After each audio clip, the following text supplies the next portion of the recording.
په رمضان کې یو سړی دی او د شپې هغه ته د غسلو تقاضه پیښه شوله، یا ورته احتلام وشو او یا یې د خپل کور والا سره کولوالی وکړو او دا سړی بیا سحر شي په دغه حالت کې چې غسل یې نه دي کړی او په ده باندې سحر شو، نو آیا د ده روژه صحیح ده او که نه ده؟ بلکل د ده روژه صحیح ده. حدیث کې راځي عایشه رضی الله تعالی عنها فرمایي وی کان النبي صلی الله علیه وسلم یصبح جنوبا من جماع غیر احتلام.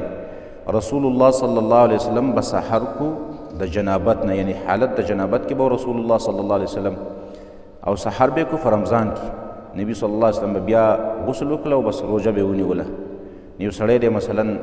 اوده شوی دی، اوده پاتې شو، په ده باندې سحر شو، نو چې راپاڅېږي اگر که په ده باندې سحر شوی دی نو پکار دا ده چې د ډاډیک غسل وکړي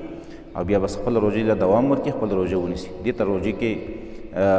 د ده روژې ته نقصان نه رسي. دویم هغه سړی دی چې هغه په رمضان کې د ورځې اوده شوی دی او دته احتلام وشو، خوب یې ولیدو، هغې ته غسلو تقاضه ورته پیښه شوله، نو دا سړی ګناهګار نه دی، ځکه دا د ده د وس نه بار ده، ګناهګار نه دی دا سړی چې راپاڅېږو بس غسل دې وکړي او خپله روژه دې همدغه شان جاري وساتي.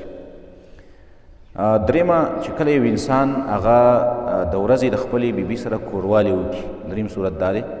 د خپلې بیبي سره یې کوروالی وکړو د روژې په حالت کې، نو دا سړی به څه کوي؟ دې سړي باندې د دغې روژې دا روژه خو یې ونه شوله، خو د دې روژې قضا به هم راوړي او په ده باندې کفاره هم لازمه ده. کفاره دا ده چې دا به یا شپېته روژې نیسي مسلسل، د یوې روژې په بدل کې شپېته روژې، او که یو سړی داسې دی چې یا ډېر سخت بیمار دی یا ډېر زیات ضعیفه دی او شپېته روژې نشي نیولی،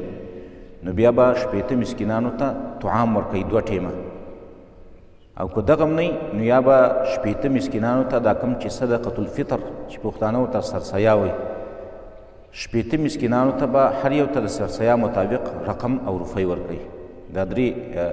طریقه باندې بیا د هغه کفاره دا پوره کېږي. خو که یو سړی داسې دی چې ښې د روژې د نیولو وس شته دی، نو دا به د دویم صورت له نیځي. یو سړی دی ښه طاقتمند دی او روژه نیولی شي، نو بیا به کفاره چې دا راوړي قضا، نو دا به په کفاره کې بیا دا 2 میاشتې مسلسل روژې نیسي. بیا به دا داسې نه کوي چې راشه زه 80 مسکینانو له ډوډۍ ورکړم. 80 مسکینانو دا خبره چې ده دا په دویم صورت کې ده، کله چې دا انسان دا اولنی حالت نشي پوره کولی، روژه نشي نیولی، یا ضعیفه دی یا ډېر سخت بیمار دی.